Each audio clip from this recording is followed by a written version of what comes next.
Why Apple's advertising like this. This is the Apple building and they're calling it Main Street Cupertino. Not much of a main street. It's very different from what you'd see traditionally. What the heck is this thing?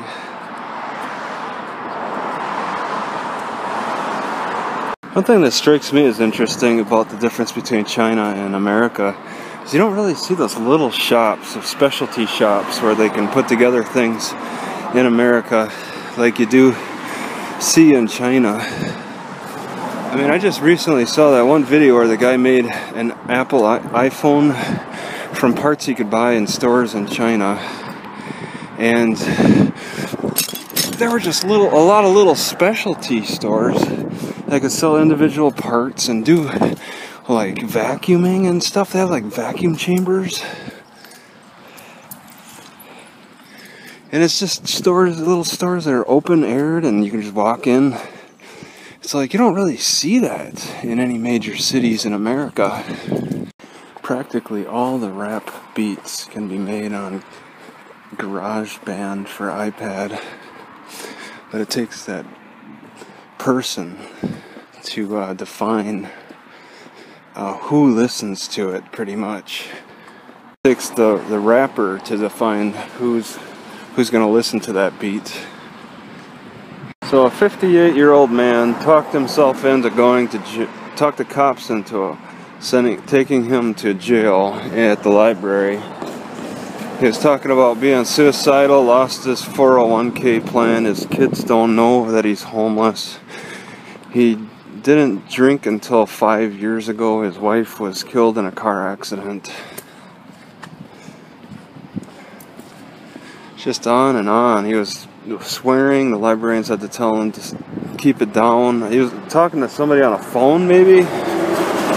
Very pathetic, though. His standards are way too high, thinking that he just wanted to end it all and all that. He even told the librarian after she yelled at him, or quietly yelled at him, whispered at him, he said, "Call the cops, and I'm suicidal." And then he was like, "Oh, I'm just kidding." But he ended up getting arrested. A homeless person can smell delicious in a matter of seconds. Just you grab all these rosemary by the handful and just wipe them all over your clothes.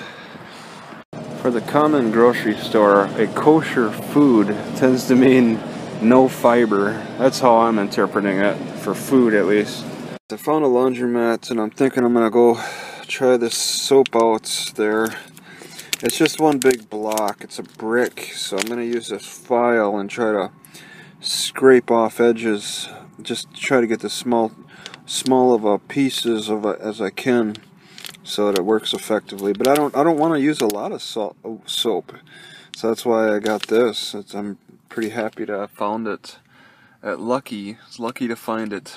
When I was advised that it doesn't take much toothpaste to brush your teeth, I'm applying that also to washing clothes as well, so I don't use a lot of soap. I didn't really bleach any white when I first bought the clothes white. I didn't bleach them. They're still pretty dirty looking, but they should be mostly cleaned.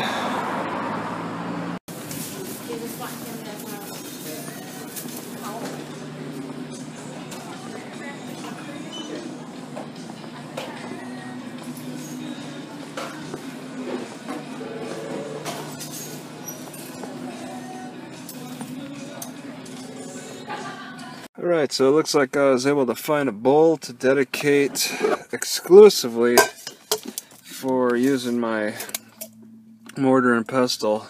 It's a little bit bigger than either of these two bowls. Wider, probably as tall. So that'll catch some stuff. I'll have to play around with it, smash some things. Also, since my sleeve has been ripping on the shirt I'm wearing, I paid for this $6.79. Where's the price? There it is. What a weird way to price it. Think about the tough love that comes from trying to naturally adapt to the environment.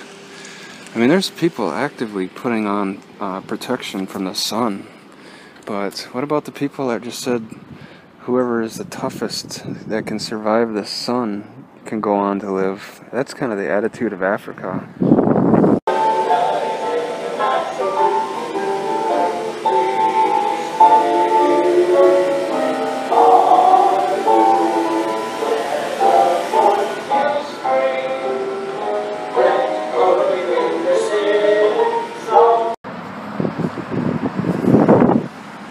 Okay, so there's no restrictions on parking here at this library. A lot of kids in school uniforms, private school, are going to this library. And I'll just say that I seem to be running into more of these private schools coming north up this way. I noticed it a little bit in Morgan Hill with some private schools for like a technology focus, but there's just more and more of these uniformed kids from private schools. The closer you get to San Francisco. Okay, so I'm forming a plan here. There's this auto shop that looks great for parking overnight. A lot of cars sitting out around it. I'm sure they'll be there tonight so I can park in between them. I was thinking about this grocery store, but that's a little too risky. It'd be better to be parked in front of, in between cars that need to be worked on. You know, I get the feeling that San Francisco area is a little more competitive than Los Angeles. Alright, let me just say, sesame seeds are more likely to flip out, hammering down on them, than peanuts are. These suckers flip out. Some flipped out beyond the bowl. So it's left to right, recycling, garbage, and organics. They have smaller garbage bins for the garbage and bigger ones for the recyclables and organics. 2 organics and 1 recyclable. They don't even have a garbage. So tomorrow it's probably trash day. They don't have any garbage out here. Oh, there it is. It's smaller. So that's it must be some kind of a regulation. You know, I'm not far from this spot that says on Google Maps that it's Apple Garage. I'm getting the impression that this is where Steve Jobs grew up. Because he started Apple in his garage. So he would have walked around these neighborhoods, I suppose. That's weird.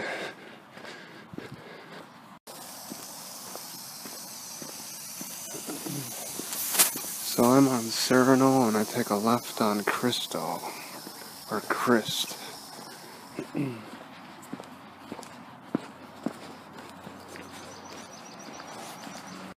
can see, like, I'm right in front of it.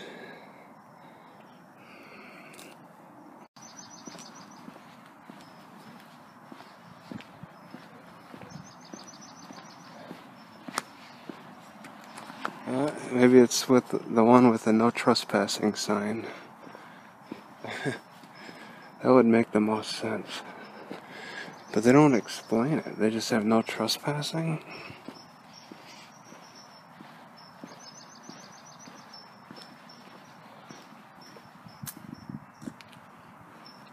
All pictures must be taken from the street. I don't know if anybody even lives here then. Neighbors stop mowing. And this is not far from the library. So Steve Jobs and Steve Wozniak lived in a very nice, rich, lush area. Very affluent.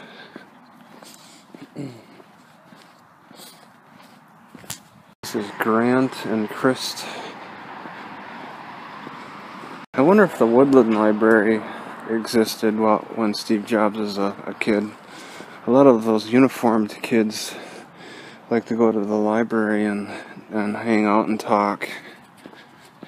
There must be a school nearby then.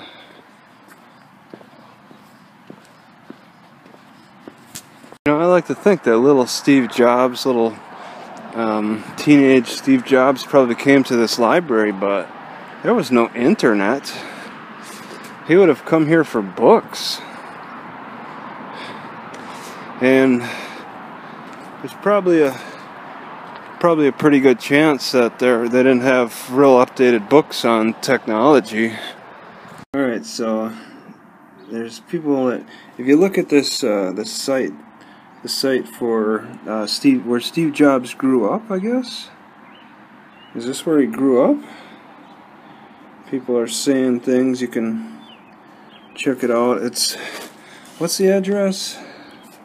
2066 Christ.